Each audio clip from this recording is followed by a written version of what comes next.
attractions, and animal encounters, the Palm Beaches have something for everyone. Discover premier resorts with creative kids clubs that will keep the little ones entertained while you enjoy world-class golf and spas. We are the original, the one, the only, the Palm Beaches. Plan your trip at thepalmbeaches.com. Step up to the plate with Terminix, the leader in pest protection for almost 100 years. We don't just hit home runs against termites. Since 1927, Terminix has defended homes and businesses nationwide from all kinds of pest curveballs. Trust Terminix to protect what matters most. Visit Terminix.com/Marlins to learn more. Because no one strikes out termites and pests like Terminix. ADT is the official smart security partner of the Miami Marlins. ADT knows every second counts, especially in baseball. 1 second you're down, the next you're on top again. 1 second the bases are loaded, the next everyone's home safe. And when it comes to your home, 1 second you feel safe, and the next something goes wrong. But with ADT's 24/7 professional monitoring, you still do. When every second counts, count on ADT. Visit ADT.com/Marlins or call 800-750-0647 today. For license information, visit ADT.com. Miami Marlins fans, we celebrate every victory together. But when life throws you a curveball, whether you're injured at work, hurt in an accident, or facing a disability, you need a team that knows how to win. At Werner Hoffman, Gregg & Garcia, we fight for you in personal injury, workers' compensation, and disability cases. With decades of experience, we make sure you get the benefits and compensation you deserve. Let us step up to the plate for you. Werner Hoffman, Gregg & Garcia, where Miami's injured find their strength. Call us now or visit wernerhoffman.com. Let's win this together.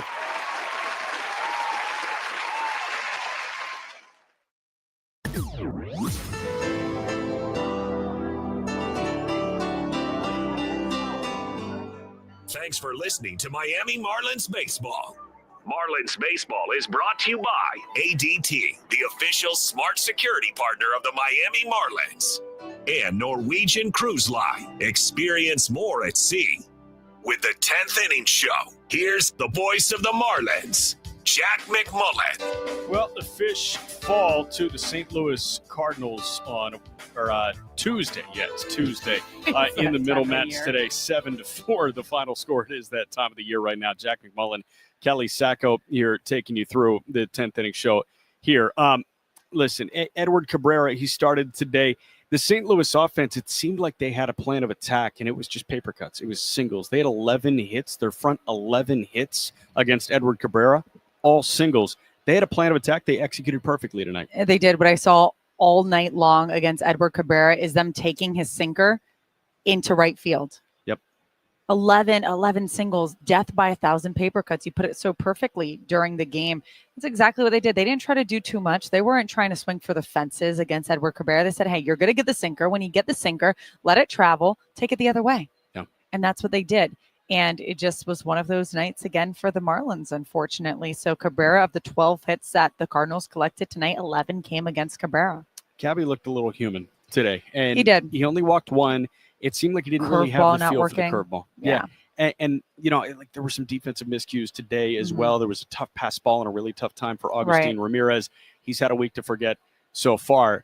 For the Marlins, just to keep it simple and brief, Kelly, like how are you looking for them to bounce back on Wednesday? You just really hope that it's honestly hard to say. Just it's one thing when you have the game yesterday and you say, okay, that was awful. That's as bad as it's going to get. Yep. Let's throw that away. Brand new day here. It's when they stack is when it really gets difficult. So it's really just going to be a test for this Marlins team, a personality test, right? Yeah. All right. Hey, we haven't gone through these struggles in a really long time. How are we going to respond to it? And that's, I think, the mentality that you want to take to it. Say, hey, we can either fold up shop and call it a season, or we can respond. And hopefully that's what they're going to do tomorrow. Tip of the cap on the St. Louis side. Last one for you. Michael McGreevy was excellent tonight. He was fantastic. I know it was 4 runs allowed, 3 earned on that error that was his, which I have a problem with. If you commit an error, it should not be an unearned run on you. If the pitcher That's a commits rant for another time. Yeah, right? 100%. But I thought McGreevy was really good tonight. We were talking about him hitting his spots all night long. For McGreevy, he's the type of guy, is the kitchen sink guy. Yep. For him to have a good outing, he has to execute his pitches. He's not going to blow it by you. He throws around 92 miles per hour. That's where he tops out. And that's exactly what he did. He was painting the black from the first inning. He was dropping everything on a dime. And the Marlins hitters really struggled with it, really weren't able to get anything going against McGreevy there. So you got to tip the cap to him. And the bullpen shut the door. Yep, 100%. Kelly Sacker, appreciate you. We'll talk to you tomorrow. I'll see you tomorrow. All right, when we come back, I listen to the highlights here on the 10th inning show on the Marlins Radio Network. Ball games. 2-1 pitch. Augustine hits one. Now I make my site. Ball games. 2-1 pitch. Augustine hits one high in the air, out to left and deep. That is monster bound and gone. That went over the monster and over the El Tiante Hart. Augustine Ramirez with a monster blast. It's homer number 18 on the year. The second homer for the Fish. It's 7-2. Red Sox in the top of the seventh. 1-1. Wagaman drills out to left center field and deep. That is monster bound, and it's gone. Wag attack over the monster. Eric Wagaman smashes a ball. Perfect no more for Crochet. He went 7 up, 7 down on cruise control, but Wagaman caught up to the heater. The 9th home run that Crochet has allowed on the four-seamer this year. 111 miles an hour off the bat, and that opens scoring. It's 1-0 Fish in the top of the third. Pitch that I could hit. Pitch again. That one past the dive of the third baseman Bregman into left for a base hit. That brings in X, and Liam Hicks waits out Whitlock. He shoots an RBI single the other way, and it's a 1-run game. The tying run in scoring position with 2 men gone at the top of the 8th. It's 3-2 Boston. 0-1 pitch. That one hit well out to right center field. Rafaela on the move. Back to the track. At the wall. And it's gone to tie the game. That ball just kept on carrying. Dane Myers with a leadoff solo shot to right center into the Boston bullpen. Knots this game at 3. Anthony Bender is readying the Marlins bench. Marcy drills the ball out to right, down the line, towards Pesky's pole, and it's gone! Innings show on the Marlins Radio Network. Well, final score in this one, the Marlins fall to the visiting St. Louis Cardinals 7-4 on Tuesday night. How did this ball game sound? Well, scoring opened 2 hitters in against Edward Cabrera. Again, the Cardinals just jumped on the Cabby sinker today. Wasn't really locating the curveball, which has been one of the best pitches in all of Major League Baseball this year. Jumped on the sinker. Lars Nootbaar with an opposite field single. And then Ivan Herrera, a little bit more of the same. 2 hitters in. 3-2. That a broken bat, little flare into right field. That is dropping in for a base hit. Nootbaar around third. He will come in to score. Dane will pick it up, or Johnston will pick it up and toss it into second. And that is just a squeaker of an RBI single to open scoring. 2 hitters in from Ivan Herrera. And then, second time through, Ivan Herrera gave the Cardinals a bit more of an advantage in the second. 0-1. That one a line shot into right field. That's in for a base hit. 2 more runs going to come in. Got Sajazi trotting in from third. Church wheels around. He scores from second. And that is a 2-hit, 3 RBI day for Herrera. He's got both run-producing knocks. And it's 3-0 St. Louis in the top of the second. Front third of this ball game belonged to the Cardinals. An inning later in the top of the third inning, it was the 8-hitting catcher Pedro Pages to join in on the fun. First pitch to Pedro Pages. That one lined the other way. That's in for a base hit. Another run comes in to score. Johnston comes up firing. His throw going to third is cut off. Otto spins and looks Pages back to first base. But that is an RBI single. It's a 9-game hitting streak for the Doral native. And it is 4-0 St. Louis here in the top of the third. Former Florida Atlantic Owl, the Boca Boy, Pedro Pages, made it 4-0 St. Louis. But the Marlins got their scoring going a half inning later in the bottom of the third. It was a leadoff single from X, and then Jacob Marcy. More Marcy magic. It's going to happen. A 1 pitch. That one drilled out to left center field and deep. Burleson back at the track, and a 1 hops off the wall, and the LED signage. X will trot in from first base. The throw going at third. Jacob Marcy is in with a feet first slide, and he's got an RBI triple. X was off and moving right away. He could slow it to a jog pretty much around second base. He comes in to score, and the Marlins are on the board because of the kid Marcy. They were on the board because of Marcy, and they got a second run in because of the opposing pitcher, McGreevy. What a pitch. That one bounces right back to the mound. McGreevy has Marcy hung up, but he throws it down the left field line.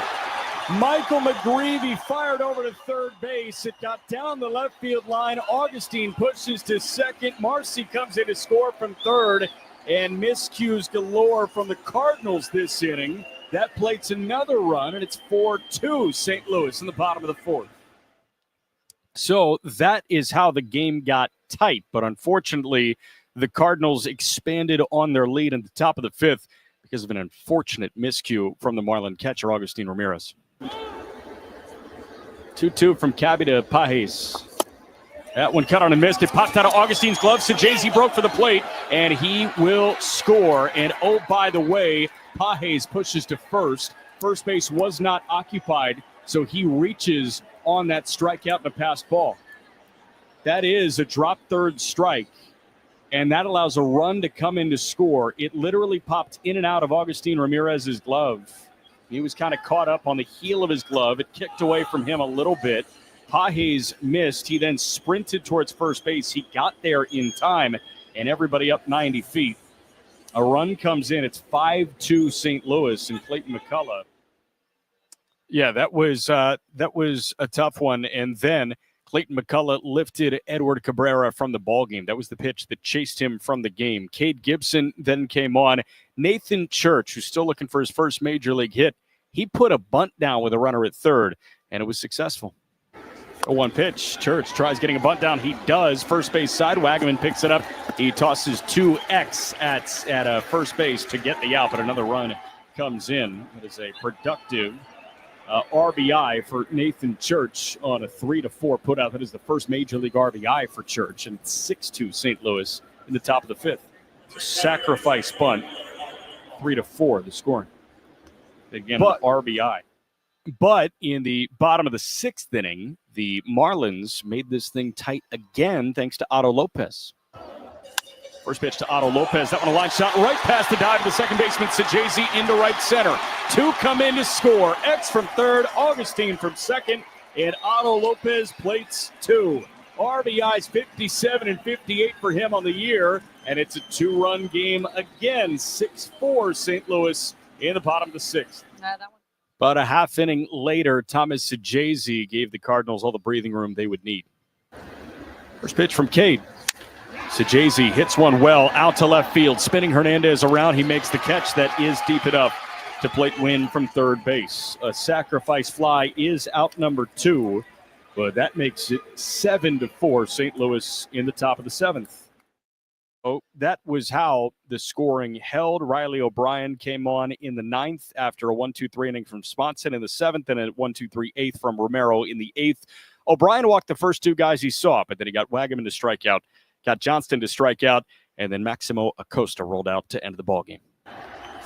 And that one a roller over to short. Wynn has got it. He goes the short way to second, and they get Hernandez, the middleman, to end of the ballgame. 6-4 on the fielder's choice.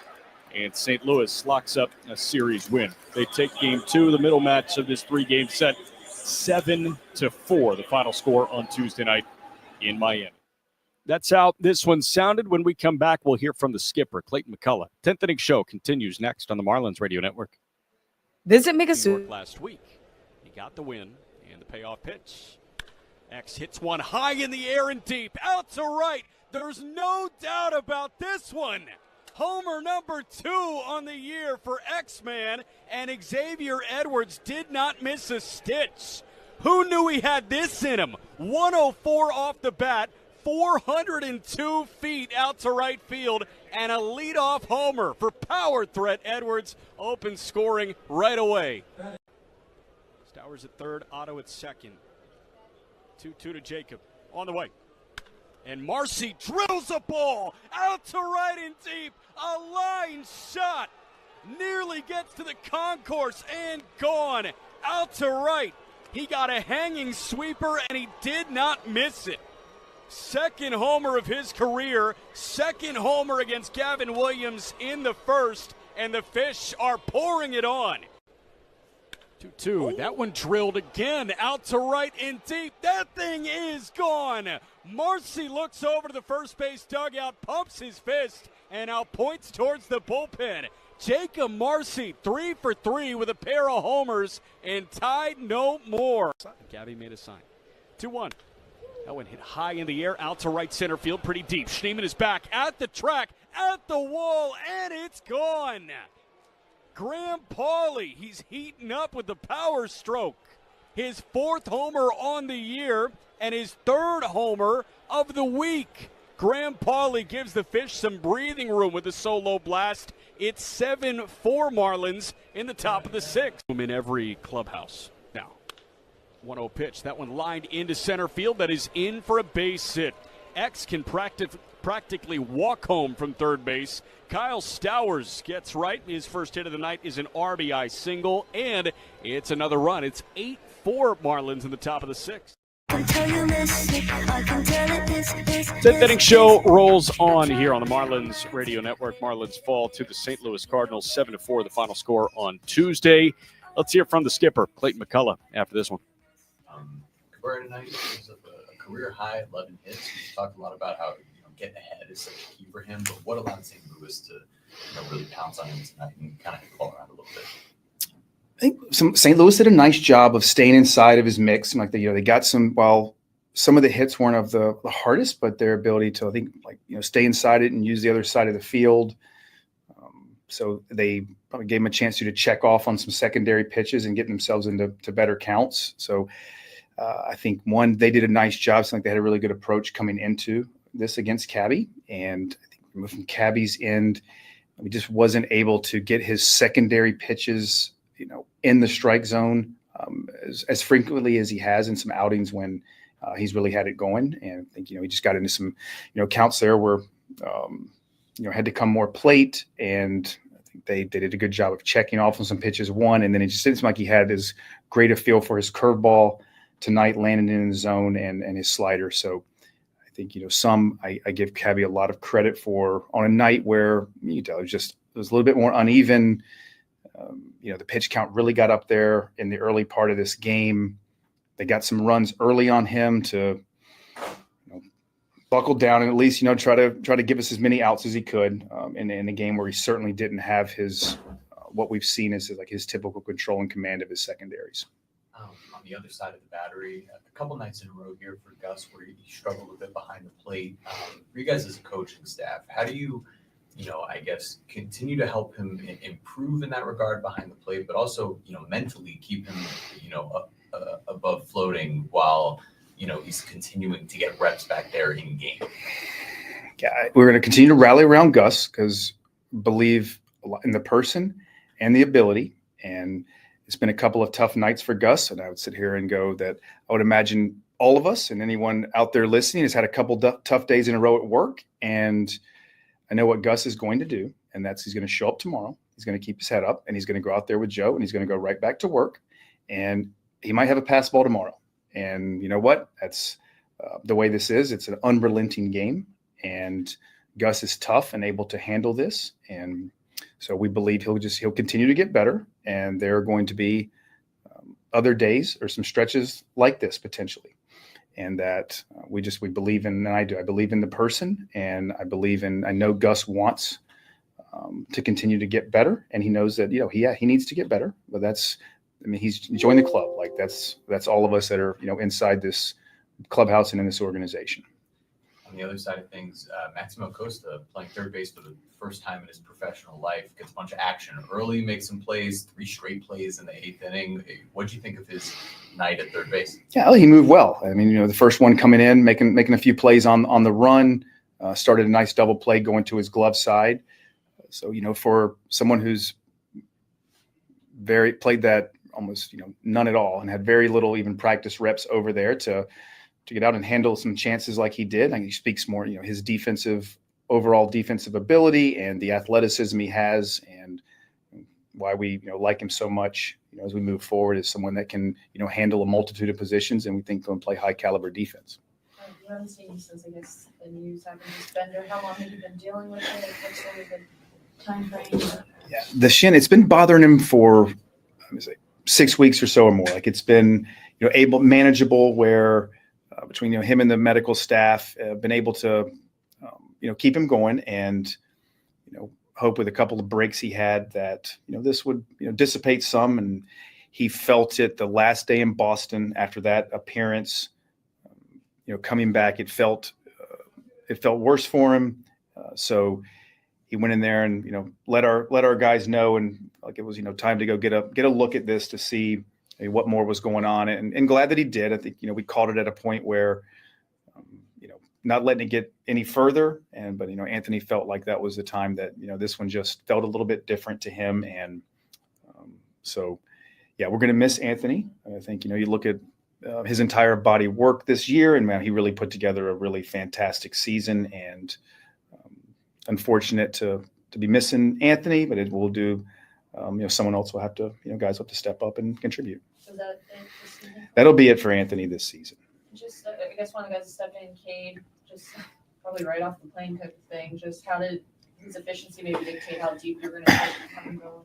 I think that's what we saw from Cade for a very long stretch of time when he was up here with us, his ability to throw strikes and collect outs early. And he did that tonight. I mean, big time, picked us up in a big way to go, 4 ups, 3+ innings, get us to that point where, in a game where, we're trailing and trying to come back, that he could chew up a large portion of the back half of that game to put us in we feel like is a really good spot tomorrow to have a lot of options behind Sandy. All right, that was the skipper at Clayton McCullough after this one. Let's hear from Edward Cabrera after this start. Again, it was paper cuts, a whole bunch of paper cuts, 11 hits, 11 singles. He only walked one guy, but it just didn't really seem like the curveball was on today. Let's hear from Edward Cabrera, translated by the great Louis Durante. What are your overall thoughts on your start tonight? Sí, Eduardo, ¿cuáles son tus pensamientos en general sobre la salida de hoy? Bueno, primeramente, gracias a Dios. ¿Qué te puedo decir? Entré ahí a atacar, ¿sabes? Ellos también fueron agresivos. Hubieron muchos hits que le dieron suave y aún cayeron, pero mi mentalidad era salir a atacar. Yeah, first of all, I want to thank God. What can I tell you, right? I just went out there to attack. I was just getting the ball, throwing the ball inside. They were hitting the ball like soft sometimes, a lot of weak contact, and yeah, a lot of hits. How much would you say, their ability to string so many hits together was about your execution versus their game plan against you? You had that for the first part? Sort of, in stringing together all of those hits tonight, how much of that was their game plan against you versus your own execution within the zone? La cantidad de hits, que recibiste hoy, ¿cree que fueron más que todo por el plan de ellos que ejecutaron o a lo mejor una falta de ejecución tuya? Bueno, al principio tuvieron picheos que no me estaban cayendo, ¿sabes? Como la curva, el slider también, ¿sabes? Quizás eso lo ayudó a ellos al tener que usar más lo que es la recta, el sinker. Quizás eso lo ayudó a ellos también. Yeah, first it's just my secondary pitches are like curveball and slider were not landing on strike zone. So I will say some of that is just took me to throw more fastball and sinker. So they were taking advantage of that. When's the last time, I guess, you didn't have quite that command or that stuff from the curveball? Sí, cuando fue la última vez que no tuviste ese comando tan parecido como el de hoy con tu curva o tu slider.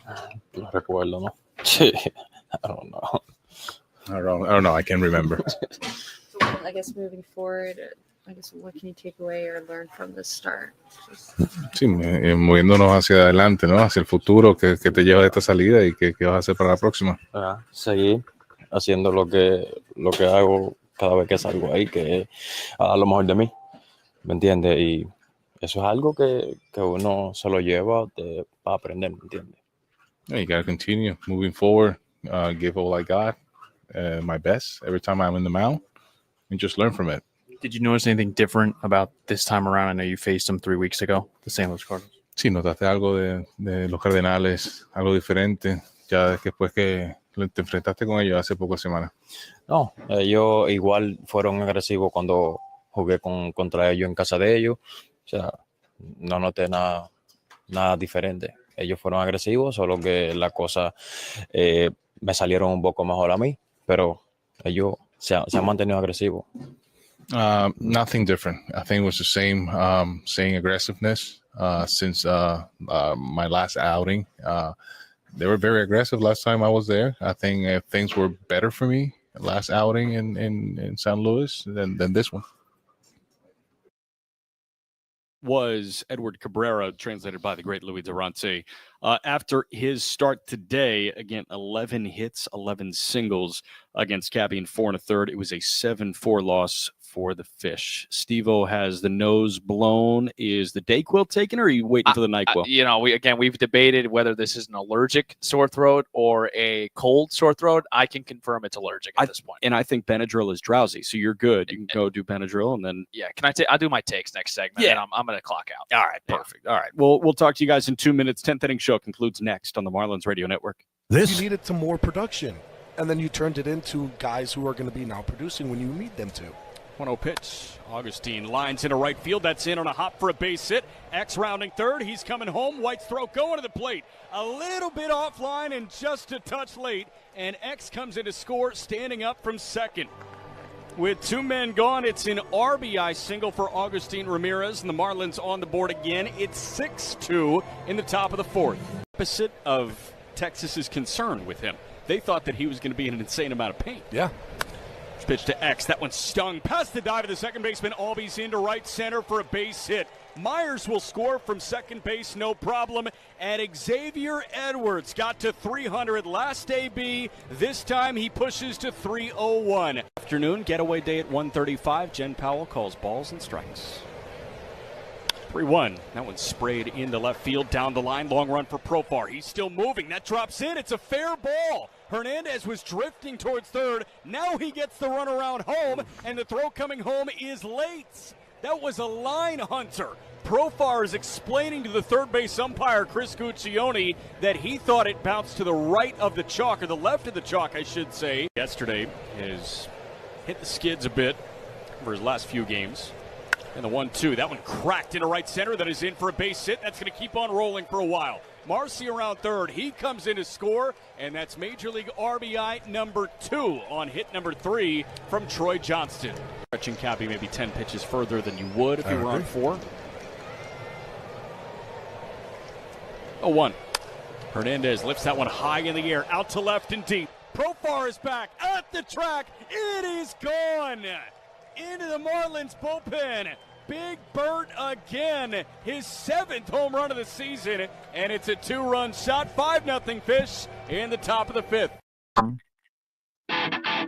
All right, 10th inning show is wrapping up here. Marlins fall to the visiting St. Louis Cardinals 7-4. Marlins will try to avoid the sweep tomorrow at 6:40. Steven Strom, where do you want to go here? Yeah, I'll start with Augustine Ramirez. It was another rough night for Gus behind the dish, and I'm assuming, Jack, he'll get the night off tomorrow, possibly with Liam Hicks going. I hope Clayton still allows him to DH, but hopefully with the off day Thursday, dude, I'm really hoping that he can reset and recalibrate. Like, I know it's been rough the last 2 games. I don't think that this is the Gus that we know. Like, I know he has to improve. There's certainty where there's a ton of room to improve, but this isn't him.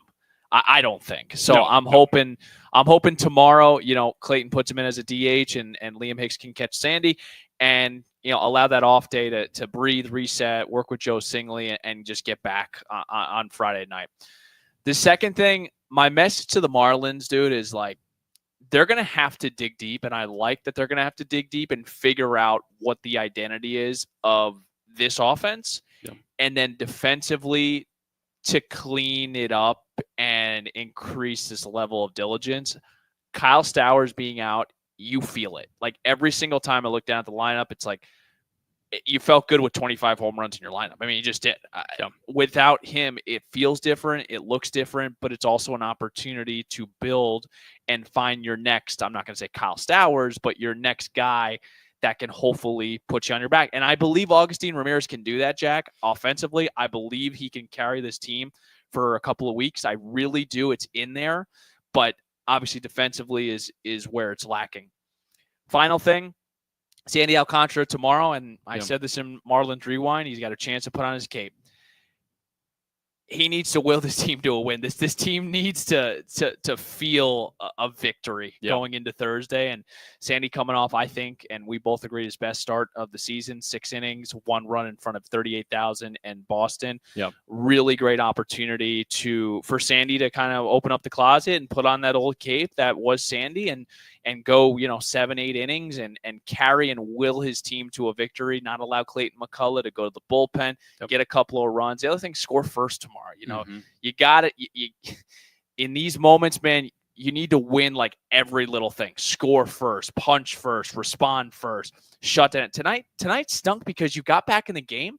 Yeah. At a 4-2, and what happened? And then they would kind of keep shoving you away. You get two runs, so that's not what the Marlins were doing. So hopefully tomorrow it starts with Sandy, and hopefully we'll end with Sandy tomorrow. The S on the cape does stand for Sandy. Sandy Alcantara against a guy that the Marlins saw 3 weeks ago in Andre Palante. 6:40 first pitch. Stephen hits here with Marlins on deck at 6 o'clock. Huge thank you to Ahmed Jordan. For Stephen, for Kelly, I'm Jack saying so long from Lone Depot Park. This has been a presentation of Miami Marlins baseball on the Marlins Radio Network. Radio preset hand.